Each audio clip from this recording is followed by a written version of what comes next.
You know, there are places on Earth where the past, it doesn't just feel old, it feels alive. Where history isn't locked away in a museum, but is literally the ground you're walking on. This is the story of one of those places. A civilization that has, in so many ways, defined what it means to endure. When you picture Egypt, what do you see? I'm guessing it's an image a lot like this one. Vast, timeless deserts, incredible monuments rising out of the golden dunes. A kingdom that looks like it was born from the heat and the sand itself. But that's only half the story. Not even. Because the real secret to Egypt's survival, to its wealth, to its entire existence isn't the sand. It's this. A single, vital artery of water, carving its path right through the largest hot desert in the world.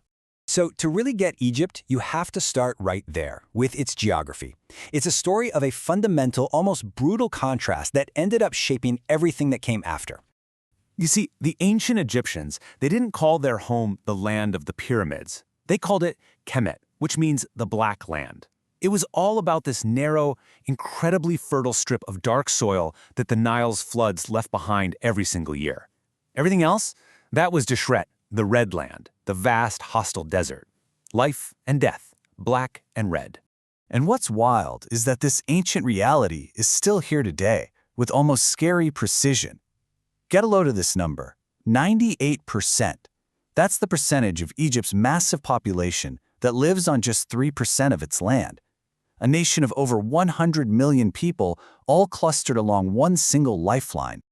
For thousands of years, this is what civilization has actually looked like. This dense, vibrant corridor of life, packed tightly along the banks of the Nile, with the immense silence of the Sahara hemming it in on both sides. You really can't overstate how important this river was. For millennia, the Nile wasn't just part of life. It was life. It wasn't just a source of water. It was the country's calendar, its god, its entire engine. For thousands of years, the Nile was this untamed force of nature. Its annual flood was a moment of absolute rebirth, dropping off all that rich silt that made farming possible. All of life revolved around that rhythm. But today? Well, today the river is a tamed artery. The Aswan High Dam, a massive piece of modern engineering, ended the floods and now provides predictable, stable irrigation all year long. And this brings up a really deep question, doesn't it? When you tame the very thing that gives you life, what happens to the soul of a place? Taming the Nile allowed for huge population growth and stability, sure, but it also severed a connection to a cycle that had defined Egypt for millennia. It's this theme of adaptation and change that you see running through the nation's whole story. You see, Egypt's story isn't just one single narrative. It's more like a tapestry, a series of layers, one woven on top of the other, with each one leaving its own indelible mark. It all begins way back here, around 3150 BCE, with the unification of Upper and Lower Egypt. This is the era that gave us the pyramids, the hieroglyphs, a foundational civilization that would inspire awe for thousands of years to come. Then came a new layer. After Alexander the Great, Egypt became a buzzing center of Hellenistic culture. The city of Alexandria, with its legendary library, was basically the intellectual capital of the world. And it was during this period that Christianity took deep root here. The 7th century brought another profound transformation.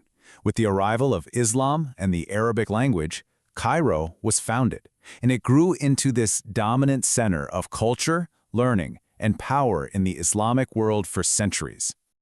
And finally, we get to the modern layer. After periods of Mamluk and Ottoman rule, Egypt started moving towards its own path. It gained formal independence in 1922 and eventually became the republic it is today, a major regional power navigating the complexities of our 21st century.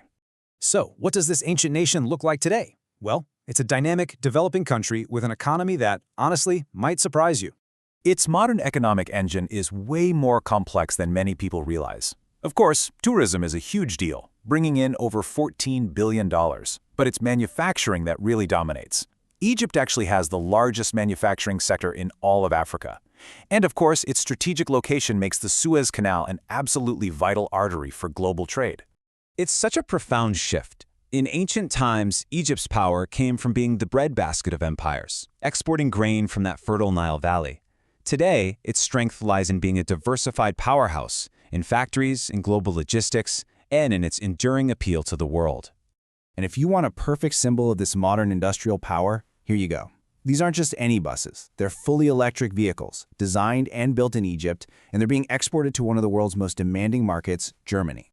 And its role as a crossroads hasn't ended either. Today, Egypt is host to over 9 million migrants and refugees. Millions from Sudan, 1.5 million from Syria, and 1 million each from Yemen and Libya have found safety within its borders. It is still a central point of gravity for the entire region. This brings us to a really remarkable idea, captured perfectly by this quote. Through invasions, changes in language, shifts in religion, the core identity of the people, tied to this specific land, has shown a continuity unlike almost any other on Earth. So in the end, Egypt isn't just one thing. It's a place of incredible contrasts. Ancient and modern, desert and river. It's a living museum and, at the very same time, a bustling, forward-looking metropolis of over 100 million people. Which leaves us with the ultimate question. After 5,000 years of recorded history, of rising and falling and adapting, the story of the land of the Nile is still being written. The unfolding legacy continues.